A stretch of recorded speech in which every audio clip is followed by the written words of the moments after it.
Hello everybody in Custer page Facebook land. I wanted to do a short video for this Facebook page regarding what I consider 6 enduring important questions that are raised by the Battle of the Little Bighorn that are not really answered well in history books, magazines, videos, or the internet. The first one is, why did Custer not know about the Battle of the Rosebud, where General Crook had to retreat on 6/17/1876 against the same Indians that he was fighting at Little Bighorn? Why didn't he know about that? Second question, why did Custer not take sabers to the battle? Third question, why did Custer not take Gatling guns? Forgot to put the word take here. Artillery and additional troops. Why did Custer split his 600-man regiment into 3 maneuver battalions? Why did Captain Benteen not ride to reinforce Custer as stated in the message of Private Martini? And then finally, why did Custer not wait for General Terry and General Gibb and Colonel Gibbon as instructed? Okay, so we're going to cover these, but first let's go over the players here. The first player, of course, is General Custer. We have Major Reno, Captain Benteen. Captain Kehoe was a player in here. He was one of the commanders in General Custer's regiment, one of the troops or companies. And this is his horse, Comanche, the last known survival of the troops at Custer Hill. And then you got Private Martini, who was the bugler that Custer wrote a message to take to Benteen. Martini did get the message to him. Martini did get attacked, and I think his horse also got hit by an arrow, but he made it out of the area to get Benteen, and Benteen never reinforced Custer as he requested. Then we have the other players. We have General Crook, who was the commander at the Battle of the Rosebud 8 days before Custer fought these Indians.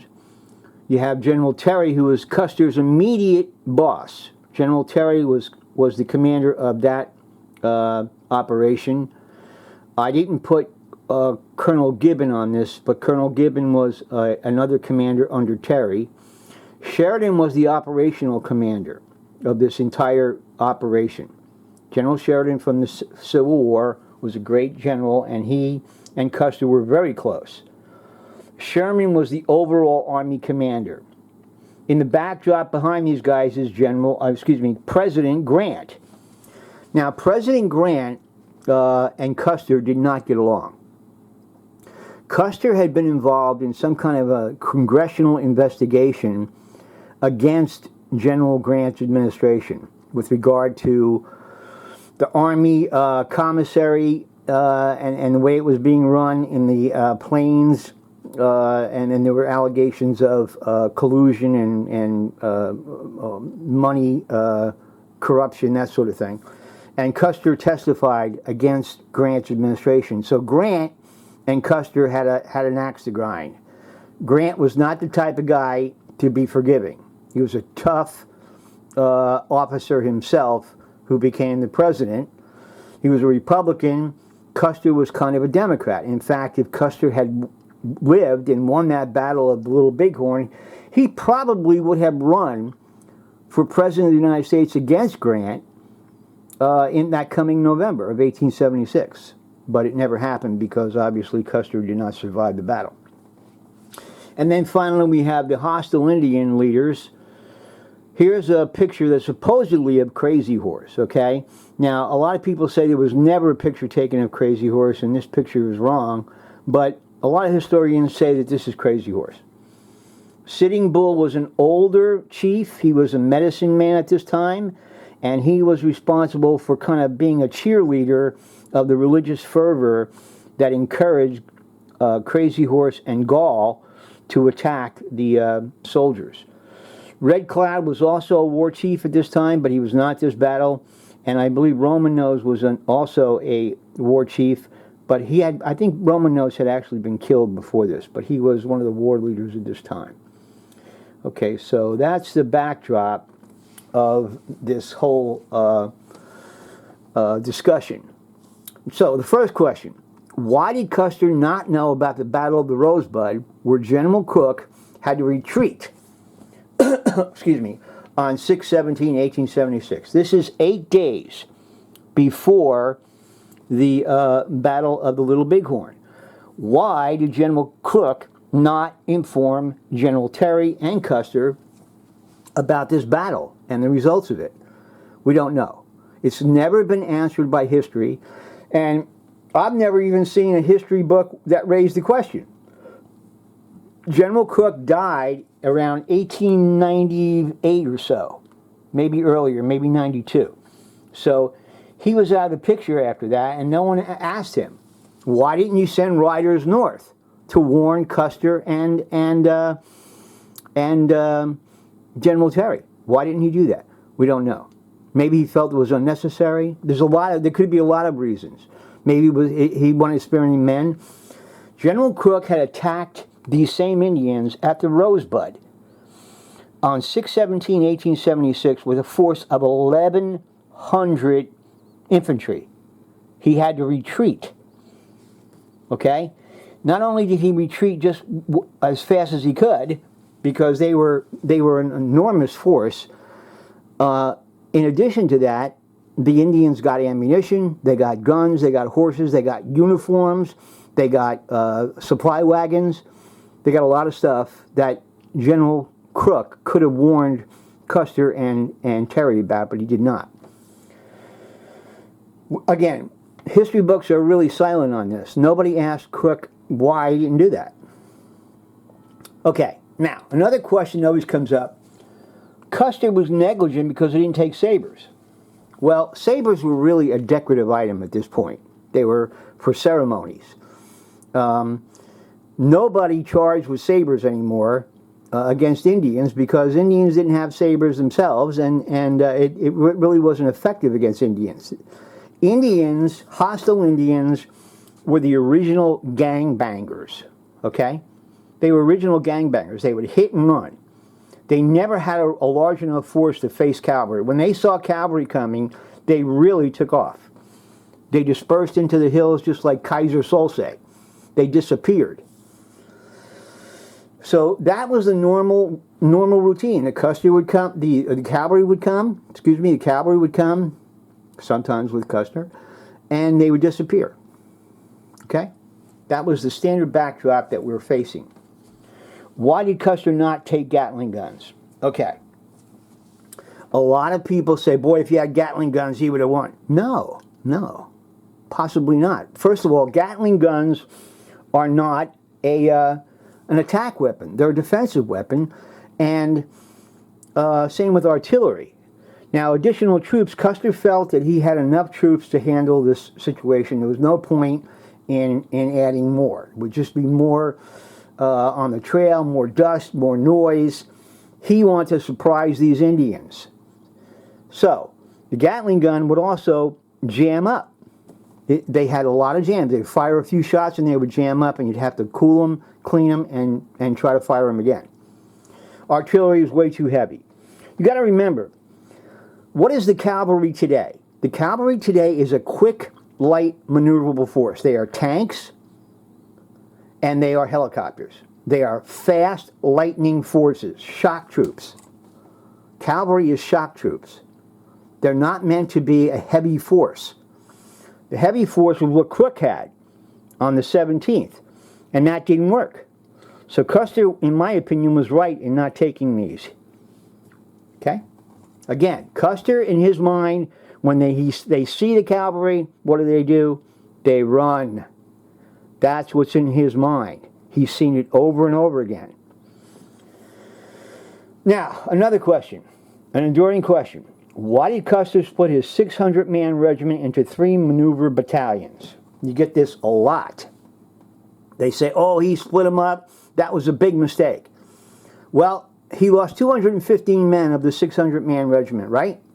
215 men he lost, including himself. If he had kept them together, what if he lost 415? You ever think of that? It could have happened because he was facing a force of anywhere from 1,500 to 2,500 hostile Sioux Indians. They had just beaten Crook. They had his weapons and his guns and his ammunition. Custer, of course, didn't know that, but it shows the reason why Custer may not have even beaten them with keeping his men on one hill. He split them up, and in effect actually saved 2/3 of his command. Of his 600-man command, 215 were killed. Now, we're going to skip this question for a second and go to number 6. Why did Custer not wait for General Terry as instructed? Okay, this is a big question that is answered in most history books, but people don't really get it because of this problem of the running. When the Indians saw Custer, they would run. That's what he expected. He expected they would run. Now, here's another complication. Custer arrives at this battle at noon on Sunday. Okay? He's been marching a forced march for 3 days. His troops, the horses, they're all tired. They're very tired. The Indians haven't fought since 617. They're well rested. They're well supplied. They're having a party up there in the hills. Custer arrives. He's thinking, if they see me, and if General Terry comes with his 1,500-man infantry force behind me, and Colonel Gibbon comes from the north and General Terry comes from the east, what are these Indians going to do? They're going to disperse. They're going to run. That's what Custer has seen time and time again. He's seen it over and over again. They disperse, they disappear like Kaiser Soze. Poof, into the hills, gone. But now they're not. Why are they not dispersing? One, they just beat General Crook, so they're pumped up. They got Sitting Bull up there in the hills doing smoke dances and telling them, hey, you can't lose. Go for it, guys. Religious fervor. So you got confidence, you got religious fervor, a big force of Indians, well rested. Custer walks into what? A perfect storm, ladies and gentlemen. Custer is walking into a perfect storm. He does not know it. So, he figured if he waited for General Terry, as he was instructed or asked to do, they would see Terry and they would leave. And he's probably right, because Terry's force, Gibbon's force, and Custer's force were well equal to the amount of Indians that were there. And they don't like those odds. Okay? They're not going to stick around. They're going to disperse. And that would defeat the whole operation. The whole operation was to get rid of these hostiles. That was what General Sheridan told Custer. Get rid of these hostiles. They're stopping progress of America. They are blocking the way of the railroads. They're blocking settlers and pioneers from going west. They're stopping the progress of America. We have to deal with these hostiles now. Okay, it's 1876. Just to give you an example, what was happening in the East Coast? Alexander Graham Bell just invented the telephone. Yeah, just invented the telephone. And what happened? What was happening in St. Louis? Well, there was a new guy in town who was having a beer fest, and his name was Anheuser-Busch. Budweiser was invented in 1876 too. So the country was growing, was moving. These hostiles were blocking it. So that's the backdrop. Now, finally, the question, number 5.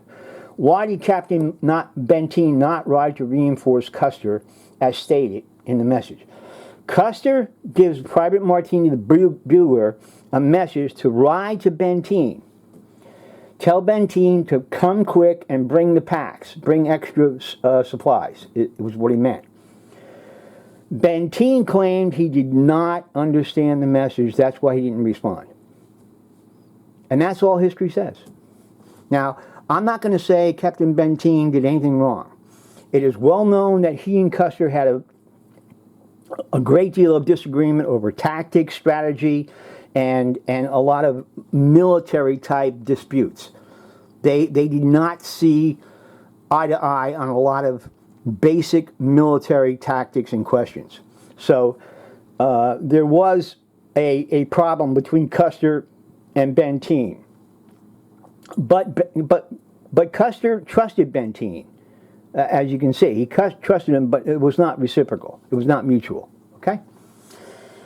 So that's it, folks. And I hope I've answered these 6 big questions. And this video is some help to you who are trying to understand this battle of the Little Bighorn of June the 25th, 1876. Thank you. Bye.